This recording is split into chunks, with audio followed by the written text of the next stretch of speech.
Hey there, welcome back to all my ladies, gents, and to all of my NBs who I love, to the Notebook channel, where we discuss all things arts, pop culture, humanities, and just whatever's been going on in this thing here.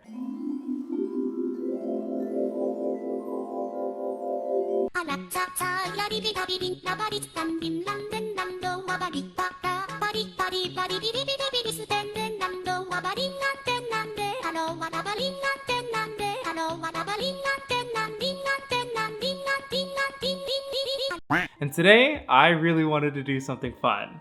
And I'm obsessed with redesigns of TV series and cartoons on YouTube, and I just wanted to contribute my own redesign for the speculated CW Powerpuff Girl reboot, which No, no, no, no.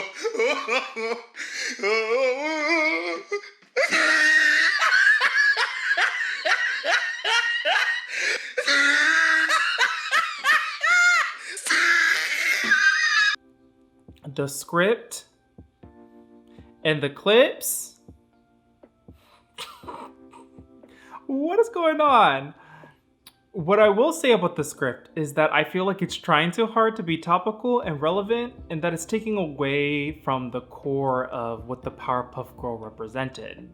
And I don't really understand what the goal for this gritty reboot is, unless it's trying to be provocative in nature by turning something wholesome into something gritty and dark, but I can just already tell it's not gonna be good. It looked bad. It looked really bad. It just looked bad.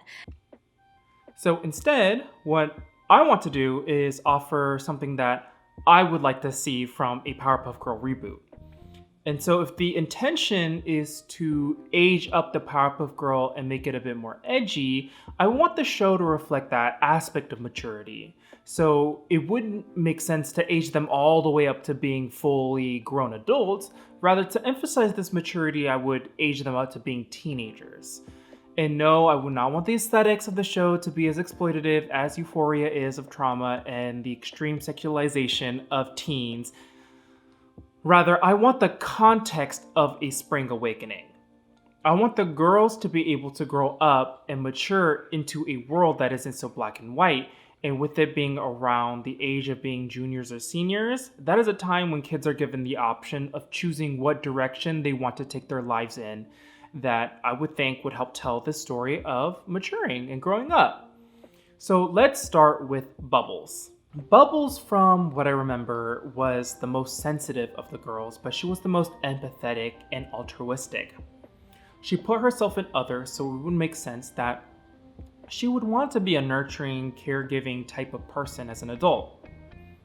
I specifically think about the doll that she had, named Octi, and I also wanted the doll to mature alongside her. I just think maybe that journey starts with the city zoo. Maybe she's on track to becoming a zoologist.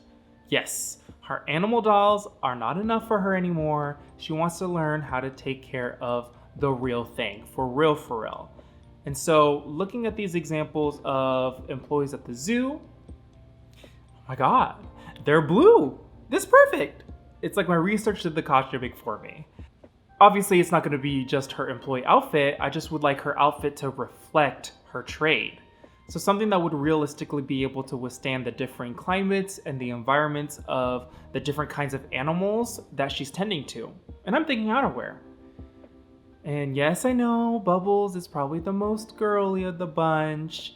And people put her in the flowy and the floofy dresses with the lace and, she's a bird. But I just like to challenge a little bit of that kind of notion and explore some different aspects of what a caring, giving, nurturing, and soft person can be. And I think that space would be a perfect opportunity to explore that. Maybe we can have an episode where she goes from being afraid of getting her hands dirty to learning how to take care of animals, that it just requires meeting them at where they are, getting messy, and I would love to see more of that kind of relationship between the romanticizing of the doll and maturing into taking care of the real thing. I think that would be really fun. And I'm pulling inspiration from real zoologists like Jane Goodall and Diane Fossey, and I'm just looking at what they're wearing, and I absolutely love this fit of Diane Fossey. It's a denim button-up shirt with a red knit sweater underneath with a green vest over it, and if I dressed Bubbles exactly like this, would it mean that she's keeping her sister and their influence with her at all times? Wouldn't that be cute? So let's get into Blossom. I think she takes being a leader straight to the heart, but I wonder sometimes if she would take that too far. Blossom just seems like someone that would stretch herself thin because she just feels like everybody needs her.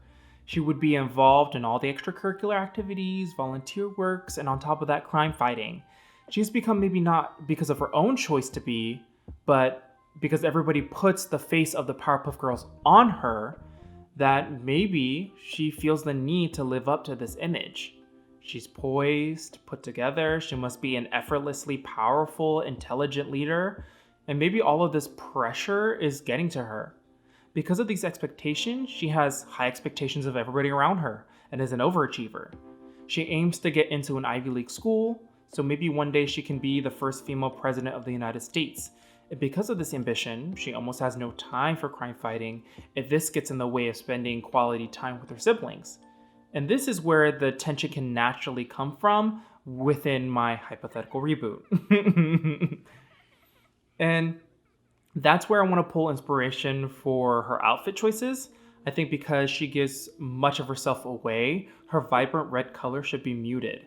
Maybe to a corporate soft pink, and maybe it's just her original bow on her head being the only thing that explicitly reminds people of the child she used to be. I want her clothes to reflect her workforce attitude because she's exhausted, but she still has so much things that she needs to get done.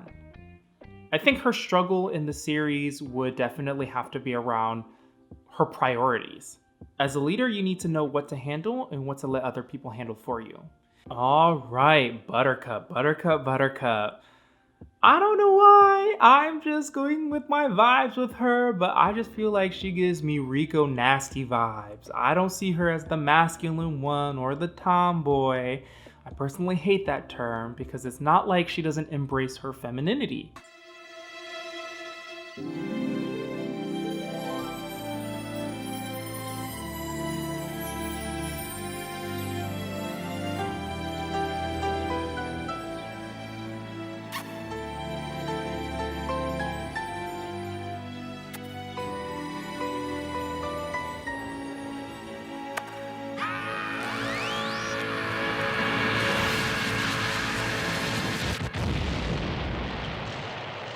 I think she's just a wild child.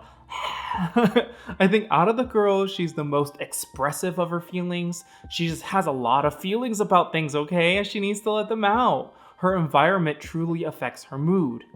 Buttercup is the kind of friend that will jump someone because they looked at you funny. Maybe a little too extreme, but it's true. She totally will get mad on the behalf of someone else because she would defend anyone that's her friend. She also strikes me as someone that just does as she feels, which would make her the most unpredictable and spontaneous sister.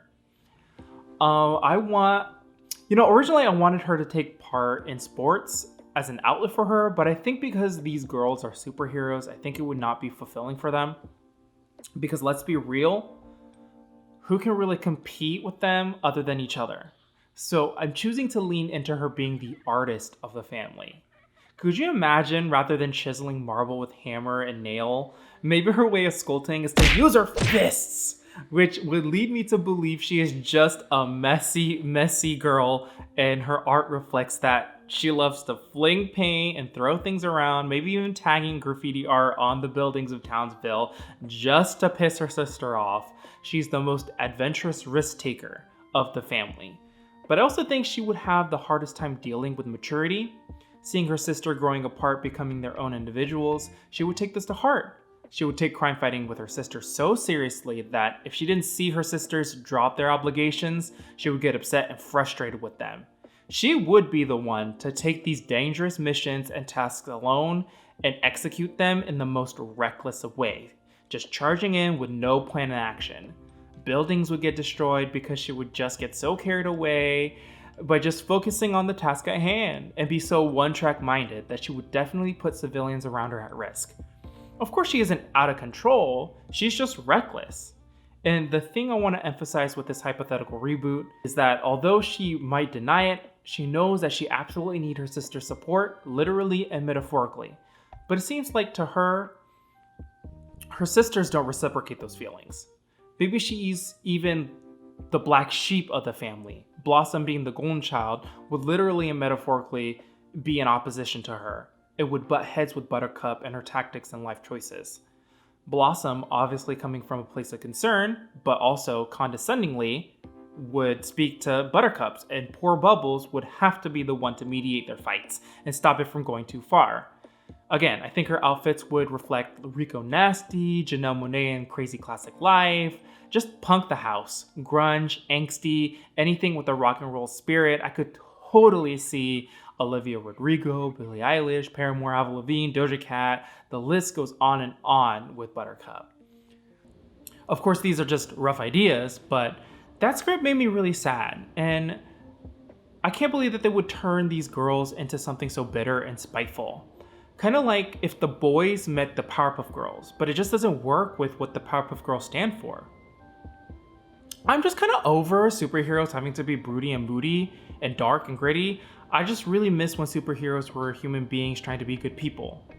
This whole reboot just feels like a missed opportunity to actually explore what these girls represented in a more nuanced way, and at least explore the relationship between them as siblings. But you know what?